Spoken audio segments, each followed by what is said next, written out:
Se assim puder fazer, em nome do Eterno. Irmãos, é sempre uma honra para mim, né, estarmos aqui nessa congregação, com esses irmãos aqui abençoadíssimos. Eu quero dizer a você que o Senhor, Ele tem nos ajudado, o Senhor tem nos agraciado com a sua bondade e misericórdia. Como o jovem que falara aqui, ele agradeceu ao Senhor por tantas coisas que o Senhor fez na sua vida, por ter trazido em paz a este lugar, por ter guardado, por ter livrado. E nós, irmãos, só podemos fazer isso mesmo, agradecer ao Senhor, porque cada vez que você abre o olho de manhã, os olhos de manhã, está pensando, está sentindo, está com as pernas em movimento, os braços, irmãos, é mais uma oportunidade que Deus tem dado a nós para vivermos aquele dia da melhor forma possível. E o nosso dia hoje foi para adorar ao Senhor. Estamos concluindo essa noite aqui, louvando e bendizendo o nome do Senhor. Estamos aqui no culto para jovens, no culto em que eu já ouvi os jovens louvarem, já ouvi os jovens falarem a respeito do amor do Senhor. E não é diferente na vida de cada um dos irmãos aqui. Quero agradecer a Rosa, foi a pessoa que nos chamara para estar aqui. Rosa, você sabe que é sempre uma honra receber o convite da sua parte, pastora aqui presente e os demais irmãos. Queridos, eu quero que você abra a sua Bíblia na carta de Paulo aos irmãos em Tessalonicenses, primeira carta de Paulo aos Tessalonicenses. Nós vamos estar lendo o capítulo 4 e vamos estar nos versículos 13 a seguir. Primeira carta de Paulo aos Tessalonicenses, capítulo 4, e nós vamos estar lendo do verso 13 a seguir. A epígrafe desse texto que eu vou ler diz assim: a situação dos mortos em Cristo e a vinda do Senhor. Diz assim a palavra do Senhor: não queremos, porém, irmãos, que sejais ignorantes com respeito aos que dormem, para não vos entristecer como os demais que não têm esperança. Pois se cremos que Jesus morreu e ressuscitou, assim também Deus, mediante Jesus, trará em sua companhia os que dormem. Ora, ainda vos declaramos por palavra do Senhor isto: nós, os vivos, os que ficarmos até a vinda do Senhor, de modo algum precederemos os que dormem. Porquanto o Senhor mesmo, dada a sua palavra de ordem, ouvida a voz do arcanjo e ressoada a trombeta de Deus, descerá do céu, e os mortos em Cristo ressuscitarão primeiro.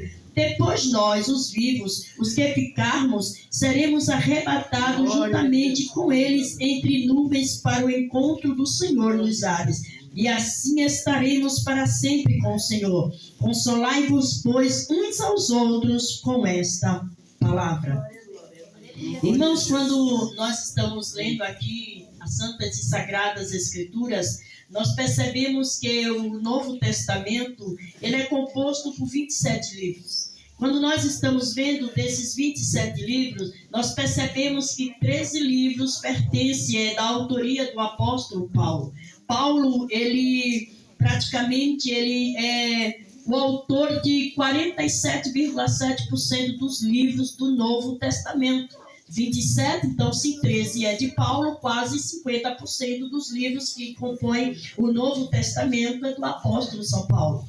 E ele tinha sempre um propósito ao escrever as suas cartas. Quando nós começamos a ler dessas 13 cartas, nós percebemos que ele escreve cartas para igrejas e escreve cartas também para as pessoas em particular, como é o caso de Timóteo, a carta dele a Tito e a carta também dele a Filemon, a qual nós chamamos que é um bilhete, porque trata-se de apenas um capítulo. O livro de Filemon é composto apenas de um capítulo, onde Paulo conversa e pede que o seu amigo Filemon ele possa estar dando abrigo novamente ao escravo que tinha fugido da sua casa. Mas quando nós estamos lendo as cartas de Paulo, elas não foram escritas por acaso.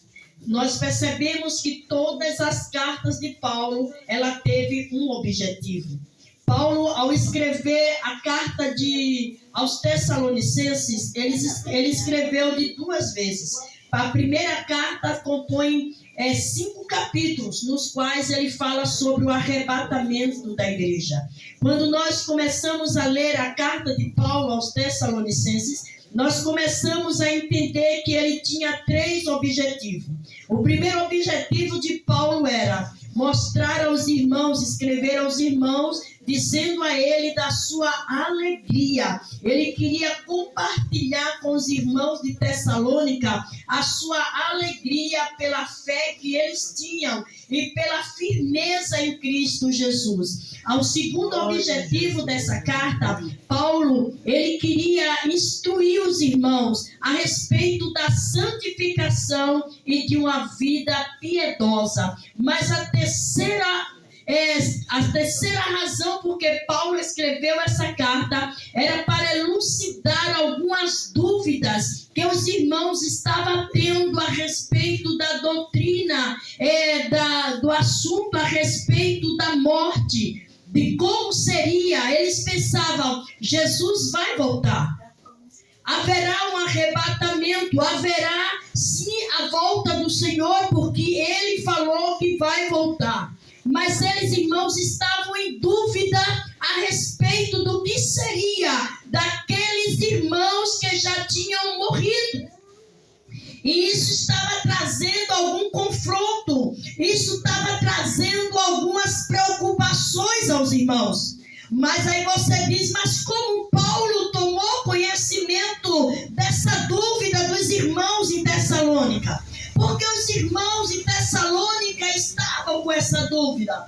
Quando nós começamos, irmãos, a olhar em Atos dos Apóstolos, no capítulo 17, nós percebemos que foi justamente naquele tempo, na segunda viagem missionária de Paulo, que Paulo passou em Tessalônica. Tessalônica é a capital da Macedônia. Paulo passou lá em Tessalônica e começou a ensinar a palavra de Deus na sinagoga. Paulo foi um sábado na sinagoga, ensinou a palavra de Deus. No outro sábado, no segundo sábado, Paulo estava lá de novo ensinando a palavra de Deus. No terceiro sábado, quando Paulo entrou na sinagoga para ensinar a palavra de Deus, a Bíblia, a história diz que alguns judeus se levantaram contra Paulo. E Paulo precisou sair dali de Tessalônica para outra cidade por nome Bereia, porque havia uma perseguição ali. Mas uma coisa, irmão, que nós temos, uma convicção que nós temos, 3 sábados, mas quando Paulo saiu de Tessalônica, uma igreja havia sido plantada ali em Tessalônica. E nós vemos, irmãos, que ali os irmãos ficaram. Eles não tiveram aquele ensinamento, eles não conseguiram.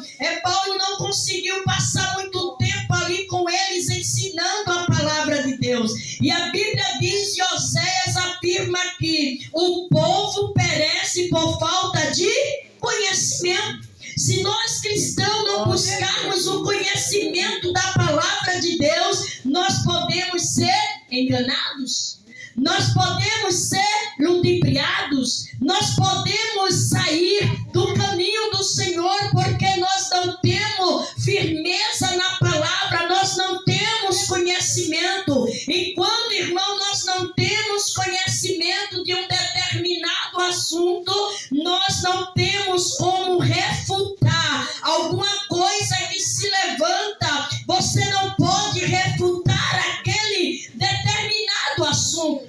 E a Bíblia diz que quando Paulo saiu de Tessalônica, ele foi para Bereia, e de Bereia ele foi para Atenas, ali pregou, ali ele ganhou almas para o Senhor naquele lugar. E de repente agora Paulo volta para Corinto e manda Timóteo ir lá para Tessalônica para saber o que estava acontecendo com os irmãos.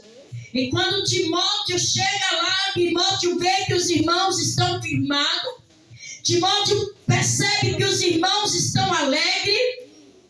Timóteo percebe que os irmãos estão firmes, mas ele começa a entender que entre os irmãos estava essa grande dúvida a respeito daqueles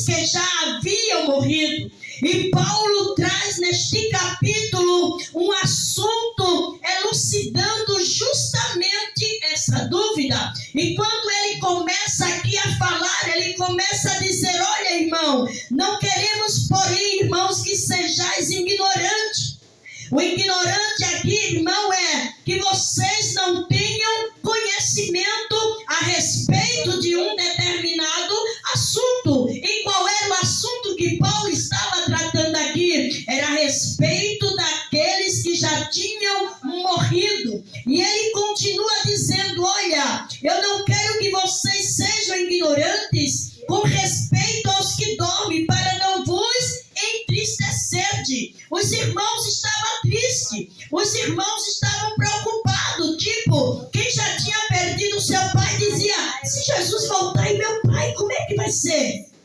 E minha mãe, como é que vai ser? E o meu irmão, como é que vai ser? Aí Paulo disse: para que vocês não entristeçam como os demais, que não têm esperança. Irmãos, quem é que não tem esperança?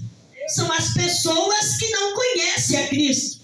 Você já percebeu quando nós estamos no velório de um cristão e um velório de pessoas que não têm esperança da vida eterna? Você já viu o desespero que é? Alguém aqui já foi para os dois velórios? Um velório de uma pessoa que não tem conhecimento e nem tem esperança de vida eterna, e um sepultamento de um cristão.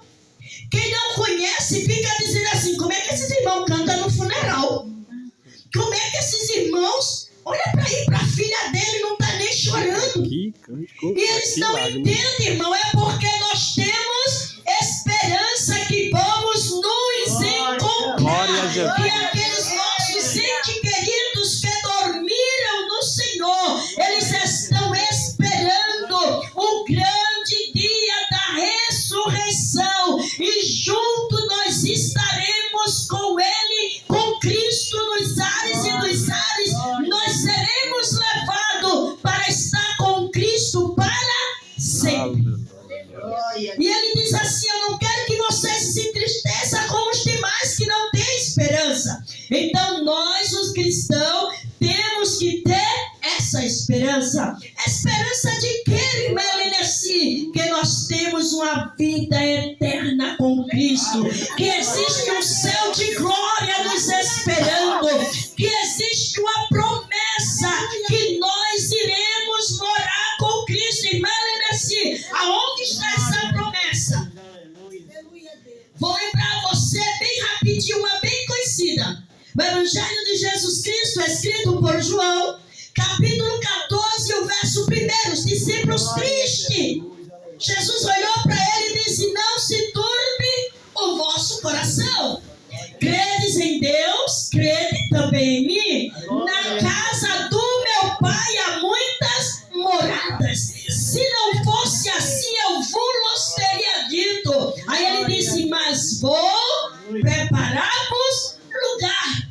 E quando eu for e vos preparar lugar, virei outra vez e vos levarei para mim mesmo, para que aonde eu estiver, vocês estejam comigo. É uma promessa, irmão, de vida eterna com Cristo. E Paulo aqui, ele dizia aos irmãos: não quero que vocês sejam ignorantes, que vocês fiquem tristes, que vocês não tenham esperança, pois se cremos que Jesus morreu e ressuscitou, assim também Deus, mediante Jesus, trará em sua companhia os que dormem. Ora, ainda vos declaramos por palavra do Senhor isto. Ele disse: ainda vos declaro por palavra do Senhor isso. 2 pontos. Paulo estava agora declarando algo que ele aprendeu, que ele recebeu do Senhor. Ele disse: o que eu vou dizer a vocês são palavras do Senhor. Aí ele disse o seguinte aqui: nós, olha para Paulo, quase 2000 anos atrás, Paulo já tinha a esperança do arrebatamento. Paulo já esperava a volta do Senhor naquele tempo dele. Ele disse aqui, nós, ele já estava se incluindo. Paulo ali, ele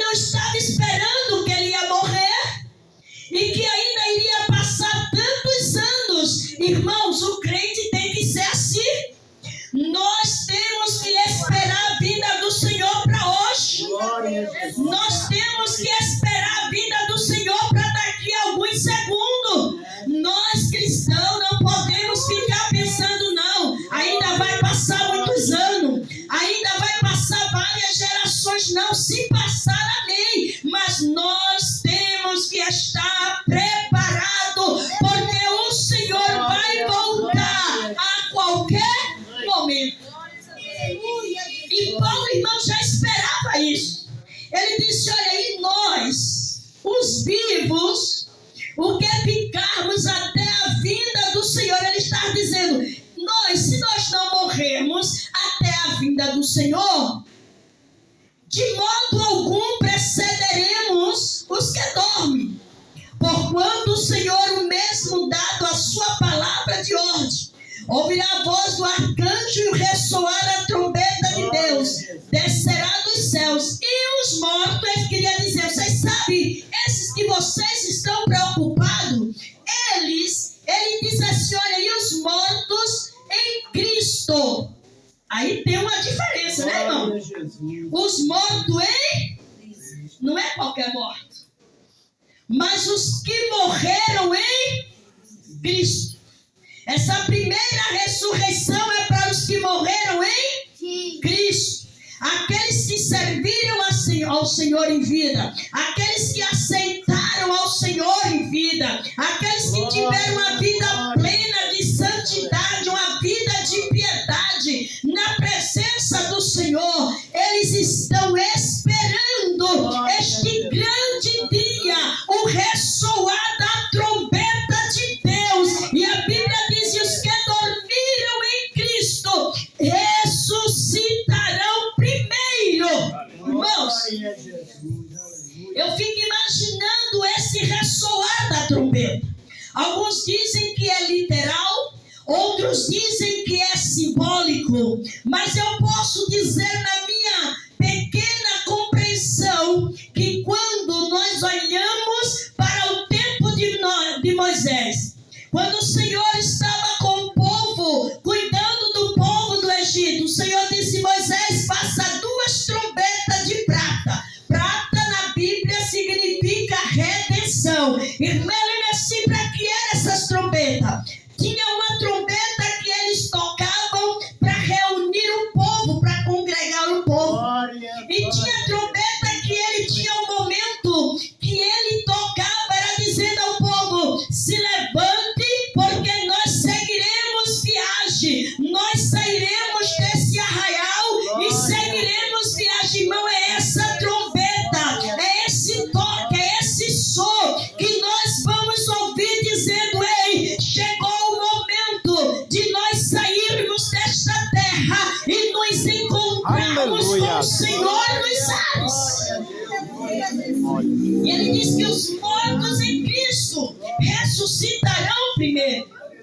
Não importa onde ele morreu, não importa da forma que ele morreu, não importa onde ele foi enterrado, o importante é que ele vai ressuscitar. Irmãos, e o que é mais bonito, Paulo ainda fala lá em 1 Coríntios 15, que nós vamos, aqueles que morreram, eles vão ser ressuscitados em corpo glorioso. Aleluia! E ele diz: e nós, o que estivermos vivos, também seremos arrebatados juntamente com ele entre nuvens para o encontro do Senhor, aonde nos ares. Nós, irmãs, que somos defensores, que pregamos, que ministramos, que ensinamos a respeito de que acreditamos que o arrebatamento dá-se antes da grande tribulação, onde nós somos pré-tribulacionistas. Alguns defendem que o arrebatamento vai ser no meio dos 7 anos da tribulação, passando 3 anos e meio, vai se dar o arrebatamento. Outros dizem que vai ser depois dos 7 anos, mas nós dizemos que vai ser antes do arrebatamento da grande tribulação. Porque lá em Apocalipse capítulo 3 e o verso 10, o Senhor escrevendo a carta aos irmãos ali que compunha a igreja de em Filadélfia, ele disse: como guardaste a palavra da minha paciência, também eu te guardarei da hora da tentação que há de vir sobre todo mundo para tentar os que habitam na terra. Então, irmão, nós estamos acreditando, nós estamos vivendo nessa esperança que antes da grande tribulação, essa igreja será arrebatada da terra e estará com Cristo nos céus. E ele diz que nós estaremos com o Senhor, não por um momento, mas estaremos com o Senhor para sempre. Há uma promessa, irmão. O arrebatamento para nós, ele significa esperança. É a esperança que eu e você tem, de que nós estamos aqui nesta terra como peregrinos e forasteiros. O peregrino, irmão, ele nem constrói. O peregrino, irmão, ele não anda com mala grande, ele anda com a mochilinha nas costas. Porque ele sabe que vai estar aqui, mas em breve ele vai sair daqui. Então nós espiritualmente devemos estar assim, pensando: eu não posso me apegar a nada nessa terra, porque em breve eu vou embora daqui. Eu estou aqui como peregrinos e forasteiros nessa terra. O céu é minha pátria, o céu é o meu lugar. Aleluia. Glória. Nós estamos vivendo uma época que o arrebatamento está sendo esquecido.